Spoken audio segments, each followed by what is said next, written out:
some significant disruption going on at Belmont today. What happened? Yeah, so just after 2 o'clock today, our Kent County Dispatch Center received a call from a local crisis hotline indicating that an anonymous subject contacted the crisis hotline making threats towards Rockford Public Schools Belmont Elementary. The threats involved explosives, so our school resource officers and our deputies on patrol were alerted right away and responded very quickly to the school. For safety and out of precaution, the students and staff were taken a couple doors down to the Plainfield Township offices. They were safe and accounted for during that time.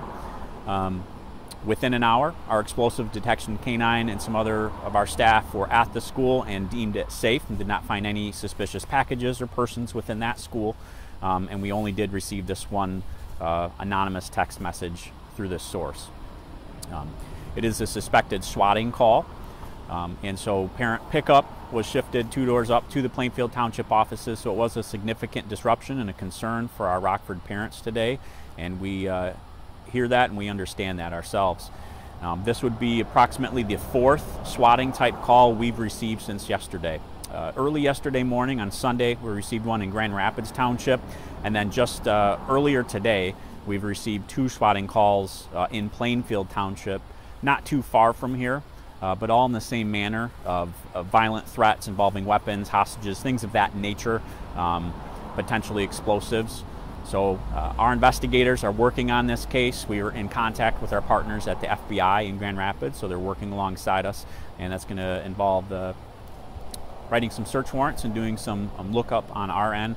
But these calls are all unfounded, so they are not true. These are fake messages and threats being sent in to disturb the public, and we're going to investigate those for the fullest extent possible, and we do take these seriously because it obviously does impact our community and causes a significant disruption.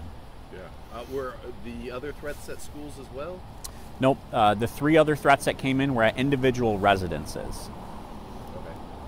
Okay. Gotta imagine it's tough to teach long division when you have to take a chilly walk to the township offices. Yeah, it's probably very unsettling for the kiddos, elementary age kids, having to move a couple doors up at the end of the school, towards the end of the school day.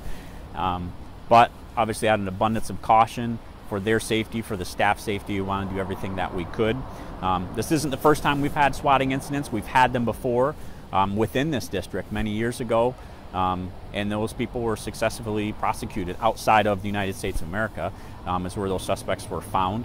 So we've seen this type of thing before. It kind of comes and goes, but oftentimes these are actors that act outside of our local area here. And that's what we'll be looking into. All options are on the table, but that's what we've seen in the past.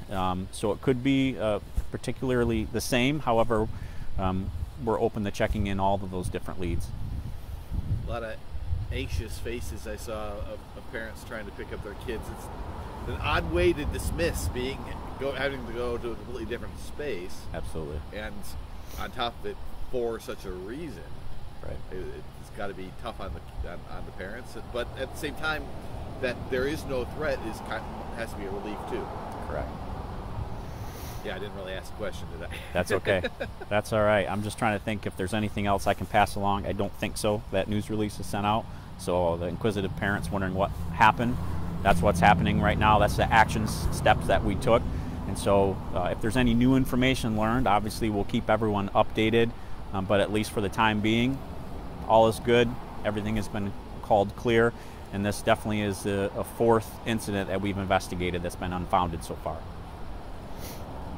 Is there anything else that we should have parents know to kind of make them understand that we're on the case and there's nothing really to worry about at this point? Just be attentive to any school communications.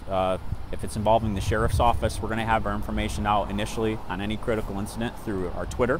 So follow the Kent County Sheriff's Office through our Twitter, and as we get more detailed information, we'll push that out through an email distribution to our local media. So stay in touch with your local media just to watch for information there, and most importantly, your school district will be sending out individual letters to parents impacted at that school and district-wide.